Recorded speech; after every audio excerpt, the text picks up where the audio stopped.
नमस्कार प्रिय विद्यार्थियों, बीए पाठ द्वितीय हिंदी साहित्य प्रथम प्रश्न पत्र के अंतर्गत आप पढ़ रहे थे कवि देव की कविता निर्धारित जो पद्य हैं उनकी व्याख्या श्रृंखला, और आपने इससे पूर्व पहला भाग पढ़ा और अब हम इस दूसरे भाग में दूसरा एक पद्य आपके सम्मुख लेकर उपस्थित हैं।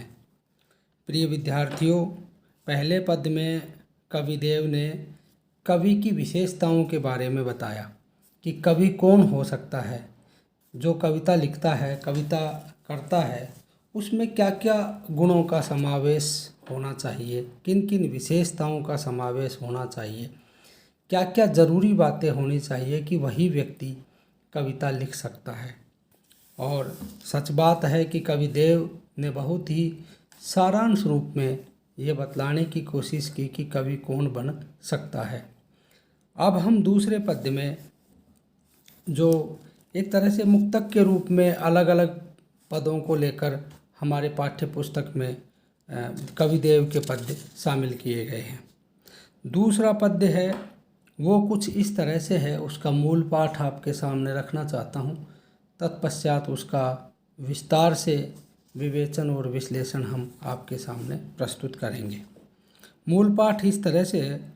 कोऊ कहो कुलटा कुलीन अकुलीन कहो, कोऊ कहो रंकनी कलंकनी कुनारी हो, कैसो परलोक नरलोक बरलोकन में, लीनों पे आलोक लोक लोकन ते न्यारी हो, तन जाही मन जाही देव गुरु जन जाही, जीव क्यों न जाही टेक टरटी न टारी हो, वृंदावन वारी बनवारी की मुकुटवारी, पीत पटवारी वही मूर्ति पे वारी हो। प्रिय विद्यार्थियों, इस पद्य में कवि देव ने जो राधा और गोपिकाएं हैं वो किस तरह से कृष्ण पर पूर्णतः आसक्त हैं, समर्पित हैं। और मैं बीच में आपके सामने एक बात यह भी रखना चाहता हूँ कि कवि देव का संबंध कृष्ण भक्ति से रहा है। हालांकि कवि देव रीतिकालीन श्रृंगारिक कवियों में भी शामिल हैं, परंतु इसके साथ साथ वो जब भक्ति की बात करते हैं तो वो कृष्ण भक्ति की बात करते हैं। और यहाँ पर भक्तिकालीन जो मीराबाई है, सूरदास है, या पूरा अष्टछाप मंडल है, या अन्य आधुनिक काल में भी दूसरे जो कुछ कवि ऐसे हैं जिन्होंने कृष्ण भक्ति को लेकर अपने कविताएं लिखी हैं, तो उन तमाम कविताओं से दिगर देव की कविताओं में एक अलग ही आभा और सौंदर्य दिखलाई पड़ता है। चूँकि देव का संबंध रीतिकाल से था, दरबार से था, तो हम ये भी कह सकते हैं कि दरबार की जो मानसिकता थी और दरबारी जो परिवेश था, उस परिवेश के कारण भी या उस परिवेश से कवि देव अछूते नहीं रहे, और निश्चित रूप से उसका प्रभाव उनकी कविताओं पर परिलक्षित होता है। तो चाहे हम उसी भाव को ही आत्मसात करें या थोड़ा उससे हटकर भी यदि बात करें, तो कवि हृदय ही होता है। वो उस कमल की भांति रहता है जैसे कमल जल में रहता है, लेकिन उसके पत्ते जल से हमेशा ऊपर रहते हैं।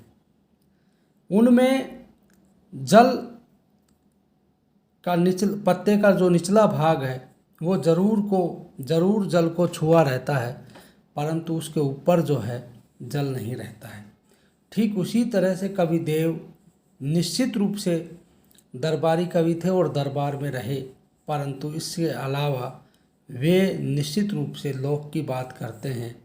और जब भक्ति की बात करते हैं तो उनकी भक्ति में वो उच्छृंखलता नहीं है, वो मांसलता नहीं है, वो एक तरह से यौनिक रूप सामने नहीं आता, एक भदेश रूप सामने नहीं आता कि जिसको पढ़ने में और जिसको पढ़ाने में हमें शर्म महसूस हो।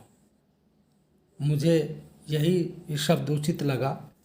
तो विद्यार्थियों, यहाँ पर किस तरह से कवि देव ने गोपिकाएं और राधा के माध्यम से जो रूप भक्ति काल में उद्धव के सामने गोपिकाएं प्रस्तुत करती है वो तो रूप अलग है, लेकिन यह रूप भी बड़ा शिष्ट ही रूप है।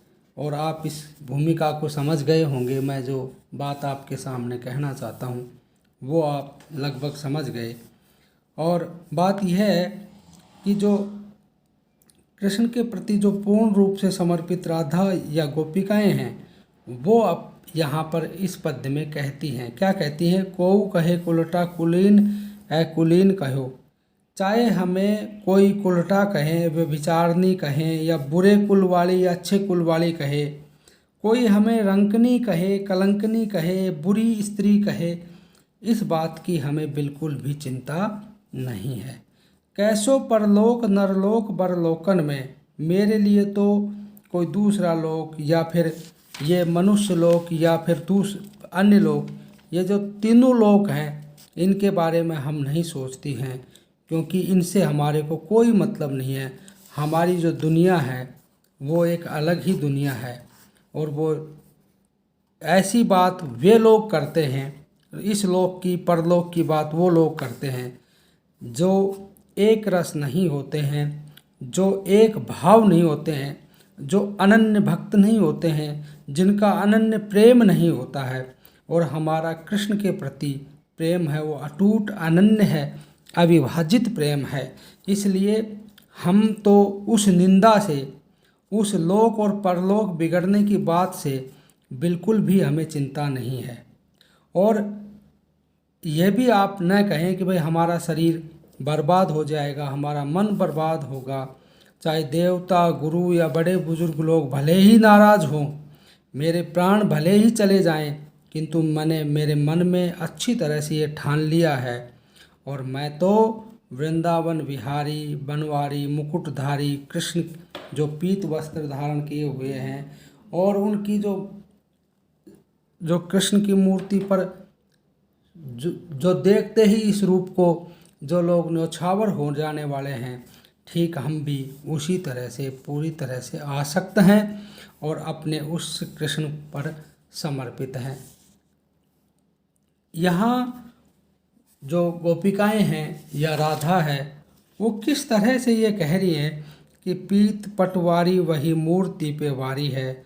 वारी मतलब न्यौछावर है, और हम तो पूरी तरह से हमने अच्छी तरह से ये ठान लिया है कि अब हमें किसी बात की कोई चिंता नहीं है, न हमें इस लोक बिगड़ने की या परलोक सुधारने की बात है। हम अपने कृष्ण पर पूरी तरह से न्यौछावर हैं, आसक्त हैं, समर्पित हैं। इसके अलावा हमें और कोई बात सूझती ही नहीं है। और ये सच भी है कि पूरा का पूरा जो पद्य है वो इसी बात की ओर संकेत करता है कि गोपिकाएं किस तरह से कृष्ण के ऊपर आसक्त हैं। यहाँ पर अब अंत में विशेष के तौर पर मैं यही बात कहना चाहूँगा कि ये पूरा का पूरा जो पद्य है ये एक तरह से कृष्ण की प्रति पूरी तरह से समर्पित भाव को लेकर लिखा गया पद्य है। और यहाँ पर जब गोपिकाएं और राधा कृष्ण पर आसक्त हैं तो वो किसी निंदा और स्तुति की परवाह नहीं करती हैं। वो ये कहती हैं कि कोई दुनिया में कोई निंदा करे या हमारी स्तुति करे उसकी चिंता नहीं है। हम तो कृष्ण की नज़रों में, उनकी नज़रों में पाक और साफ हैं। दुनिया की हमें, संसार की हमें बिल्कुल भी चिंता नहीं है। और सच भी यही है, मीराबाई भी यही कहती है कि लिमाई मैंने लिया भजन तो डोल। मैंने तो आँख वो पूरा का पूरा मीराबाई का पद्य भी आप यहाँ पर प्रस्तुत कर सकते हैं संभावी पद के तौर पर, कि किस तरह से वो जब एक भक्त अपने भगवान पर आसक्त होता है तो फिर वो किसी भी जागतिक जो स्थितियाँ हैं, सांसारिक जो भाव है या संसार के जो विचार हैं, उन विचारों से उनका कोई सरोकार नहीं रहता है। यहाँ अनुप्रास भी अलंकार का प्रयोग है, ब्रज भाषा का प्रयोग है, शांत रस का प्रयोग है, माधुर्य गुण है, वैदर्भी रीति का प्रयोग है, और ये तमाम जो काव्य शास्त्रीय या एक तरह से काव्यांग हैं, इनका प्रयोग कविता में किया गया है। निश्चित रूप से बहुत महत्वपूर्ण पद्य है, इसको आप अच्छी तरह से याद करेंगे और ये परीक्षा के लिए बहुत ही उपयोगी पद्यों में से एक है। तो अब हम इस पद्य को यहीं, इस व्याख्या को यहीं समाप्त करते हैं और भाग नंबर 3 की तरफ बढ़ते हैं। धन्यवाद।